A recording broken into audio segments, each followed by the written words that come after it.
Hi Chevra, coming to you live from Yerushalayim. Check it out. Aiden, Jacob, they're all saying hi. So I wanted to give you this vort, the short vort this week, while we have the literally the walls of the old city overlooking. There's Migdal David right there, walking into the Atikah. Yes, we have in Israel, and we are once again are allowed to go under the certain circumstances that Baruch Hashem we were able to satisfy.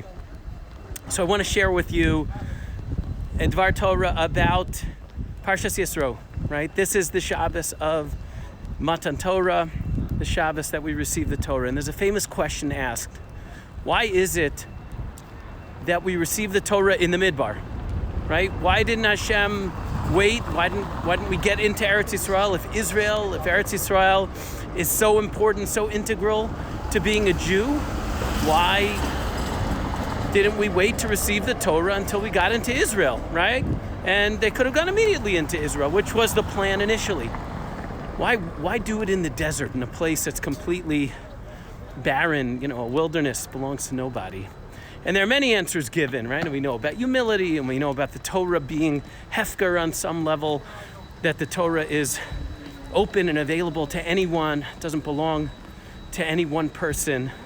We could all have a chelek, have a share in our Torah.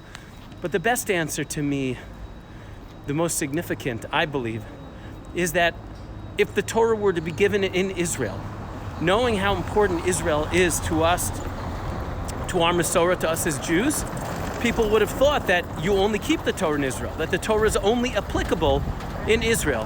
Therefore, Hashem said, no, let's give the Torah in the desert, on Har Sinai, so that we'll always know, no matter where we are in the world, we can always keep the Torah. We always have a chelek in the Torah of Hashem. And I think it's a very relevant to us, especially now. It's been 2 years since people really are able to fully be able to travel to Israel.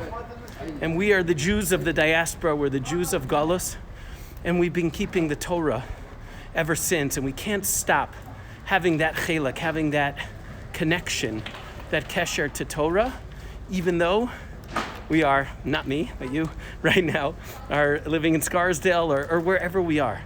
And I think over the pandemic, it's been hard to connect to the essence of who we are in terms of Israel, because if you want to go somewhere nice, so you go to Florida. It's much easier to go to Florida, much easier to go. I know people going all over places. You don't have to test, you don't have to you don't have to worry about the things that we have to worry about in order to get here. And I was one of the people who really many rabbis were pushing for this, like just to open the gates of Israel again, right?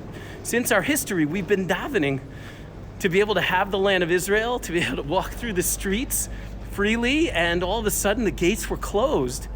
And it's time to open them, and it's been time. And Baruch Hashem, our prayers have been answered, our pleas, our advocacy has been answered. And a big thank you to Dov Lippman and his organization, Yad L'Olim, been really integral in being able to do this and being able for us to come. And he continues to advocate to open up and lift the restrictions that are taking Jews away from Eretz HaKodesh. And I think that's my answer.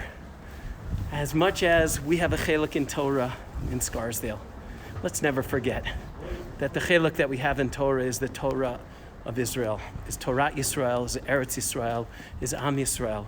And Emir Hashem, let's keep connected to that, to who we are. And we could all be walking through the gates, literally the alleys, the pathway to the old city, as I am right now very soon. Have a great day and a wonderful Shabbat Shalom from Yerushalayim.